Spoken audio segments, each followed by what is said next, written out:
الحمد لله رب العالمين والعاقبة للمتقين والصلاة والسلام على سيد المرسلين وعلى آله وأصحابه أجمعين. أما بعد فأعوذ بالله من الشيطان الرجيم. بسم الله الرحمن الرحيم. ويوم نبعث من كل أمة شهيدا ثم لا يؤذن للذين كفروا ولا هم يستعتبون. وإذا رأى الذين ظلموا العذاب فلا يخفف عنهم ولا هم ينذرون. وإذا رأى الذين أشركوا شركاءهم قالوا ربنا هؤلاء شركاؤنا الذين كنا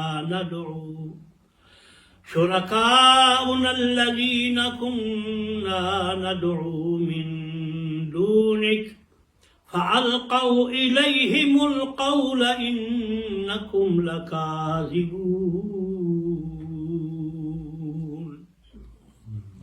وألقوا إلى الله يومئذ السلم وضل عنهم ما كانوا يفترون.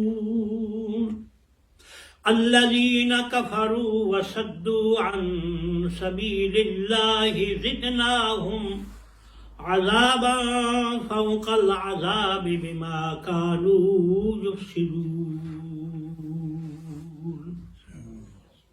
ويوم نبعث في كل أمة شهيدا عليهم من أنفسهم وجئنا بك شهيدا على هؤلاء ونزلنا عليك الكتاب تبيانا لكل شيء وهدى ورحمة وبشرى للمسلمين. صدق الله مولانا العظيم وبلغنا رسوله النبي الكريم.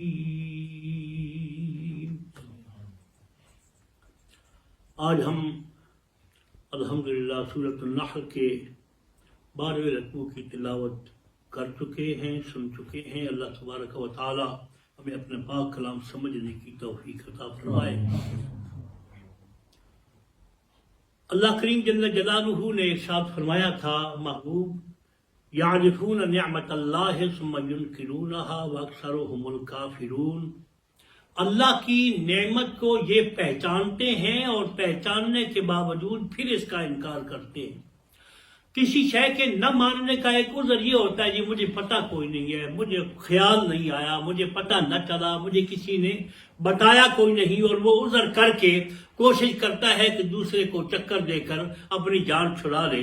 خلاق عالم جل جلالہ نے یہاں ارشاد فرمایا، محبوب آپ کو یہ پہچانتے ہیں، لوگوں کو اچھی طرح پتہ ہے، اور آپ کی رسالت اور آپ کی عظمتوں کے یہ زبان سے قائل نہیں ہے، دل ان کا کہتا ہے کہ ایسا ہے.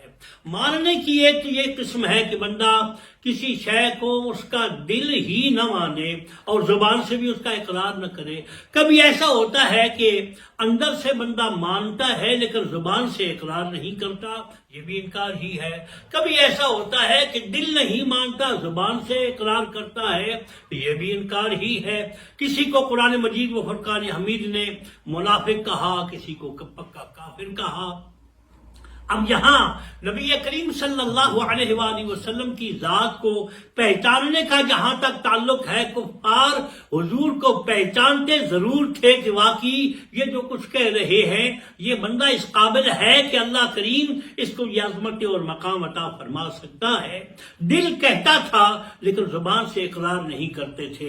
اب یہاں اللہ کریم جل جلالہ نے ارشاد فرمایا پہچان لینا اور دل کا اس کی طرف مائل ہونا لیکن زبان سے اس کا اقرار نہ کرنا، انکار کرنا، یہ بھی کفر ہی ہے۔ کوئی یہ نہیں کہ نہیں میں تو مانتا تو تھا لیکن میں نے زبان سے اقرار نہیں کیا۔ شریعت مطہرہ کے فیصلے یہ ہیں، حضور فرماتے ہیں نحن نحکم بالظواہر، ہم ظاہر پر فیصلے کیا کرتے ہیں۔ اس بندے نے کہا کیا تھا؟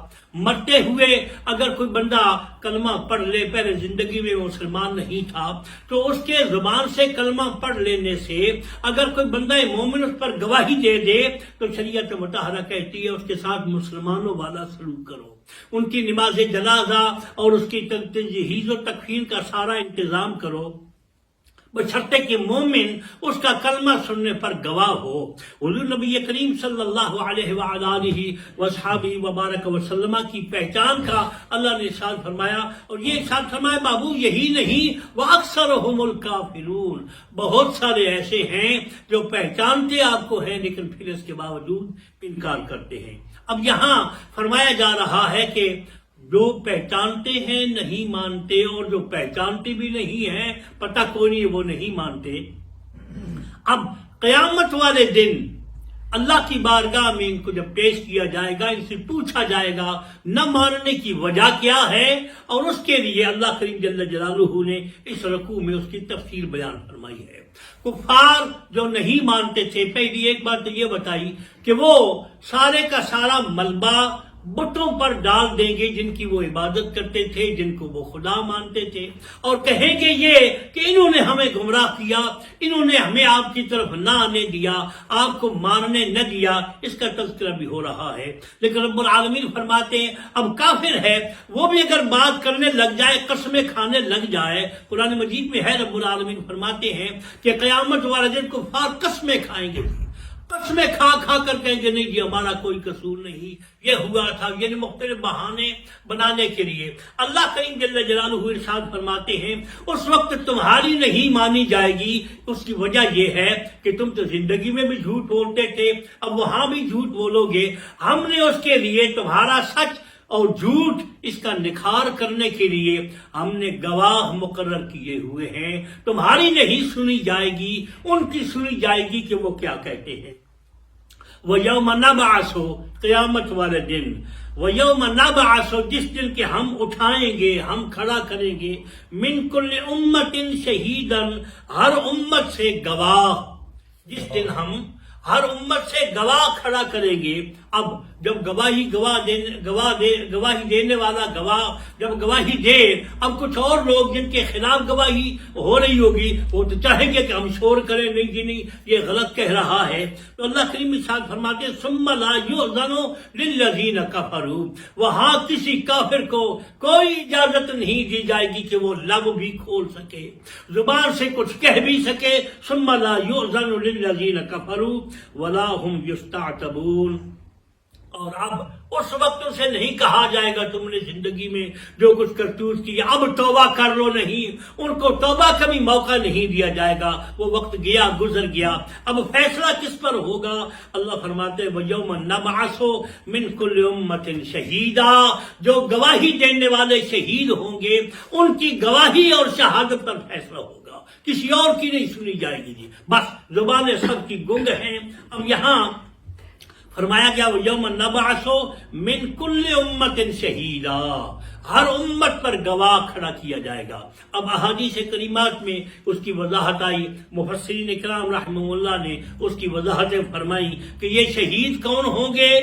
من کل امت، یہاں ایک بات انبیاء اکرام علیہ السلام کی عظمتوں کی وہ بڑی قابل غور ہوگی۔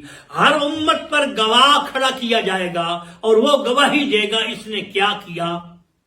اب کیا گواہی صرف ایمان کی ہی ہوگی یا اعمال کی بھی گواہی ہوگی؟ اس نے کیا کیا تھا، برا کیا کیا تھا، اچھا کیا کیا تھا، گواہی کس چیز پہ ہوگی؟ گواہی ایمان پر بھی ہوگی اور گواہی عمل پر بھی ہوگی، یعنی دونوں چیزیں گواہی کے لیے۔ اب یہاں غور کریں من کل امت شہیدہ، یہاں انبیاء کی شان کیا بیان کی جا رہی ہے؟ ہر امت سے گواہ کھڑا کیا جائے گا۔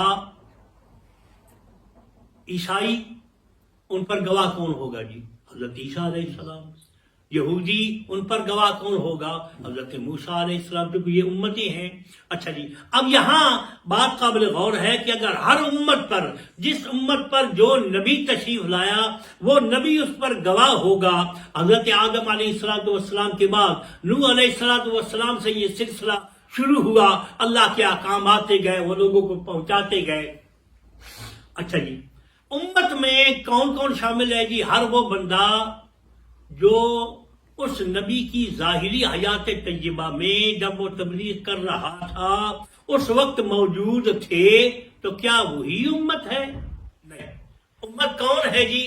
جس نے اس نبی کا کلمہ پڑھا وہ اس نبی کا وہ امتی ہوا، اور وہ نبی اس پر بھی گواہ ہوگا۔ اب آپ غور فرمائیں، انبیاء کرام علیہ السلام، میں نے موسیٰ علیہ السلام، عیسیٰ علیہ السلام، ان کا ذکر کیا ہے کہ یہ دونوں ان کی امتیں ہیں، مشہور ہیں۔ باقی امتوں کا تو نام و نشان کوئی نہیں نظر آ رہا کہ کون کس کا امتی ہے، لیکن ان کی جو امتیں ہیں وہ مشہور ہیں۔ اچھا، امتی اب بھی ہے، عیسائی بھی ہے، یہودی بھی ہے، موسیٰ علیہ السلام کا کلمہ پڑھتے ہیں، عیسیٰ علیہ السلام کا کلمہ پڑھتے ہیں۔ نبی عیسیٰ علیہ السلام آسمانوں پر ہیں، وہ ڈیوٹی اپنی دے چکے۔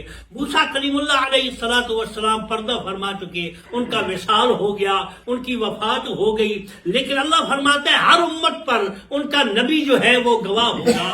اب نبی جب دنیا سے چلے گئے علی جا، تو وہ ان کی گواہی تو دیں گے جو ان کی زندگی میں تھے، ان کے پاس بیٹھتے اٹھتے، مانا نہ مانا، لیکن اب ہر امتی سے جو گواہ بنایا جائے گا وہ کون ہے؟ جو اس زمانے میں بھی ہے۔ اب پتہ چلا اللہ کریم جل جلالہ نے نبیوں کو نبوت کی شان وہ عطا فرمائی ہوتی ہے کہ وہ دنیا سے چلے بھی جائیں، آسمانوں پر بھی تشریف رکھتے ہوں، پھر بھی ہر امتی ان کا کلمہ پڑھنے والا ان کی نگاہ میں ہوتا ہے۔ کر کیا رہا ہے، کس طریقے سے کر رہا ہے؟ کیونکہ من کل امت، ہر امت سے، ساری امت سے گواہ پیدا کر کے، وہاں گواہ کھڑا کر کے ان سے سوال کیا جائے گا۔ اچھا جی، اب یہاں حضرت عیسیٰ علیہ السلام کے زندہ آسمانوں پر اٹھائے جانا اور زندہ ہی ہونا، اس بات پر تو تمام مسلمانوں کا عقیدہ ہے، سوائے مرزائی کہ وہ نہیں مانتے، نہیں کہتے جی عیسیٰ علیہ السلام کی وفات ہو گئی، لیکن مسلمانوں کا یہ عقیدہ ہے نہیں، عیسیٰ علیہ السلام زندہ ہیں اور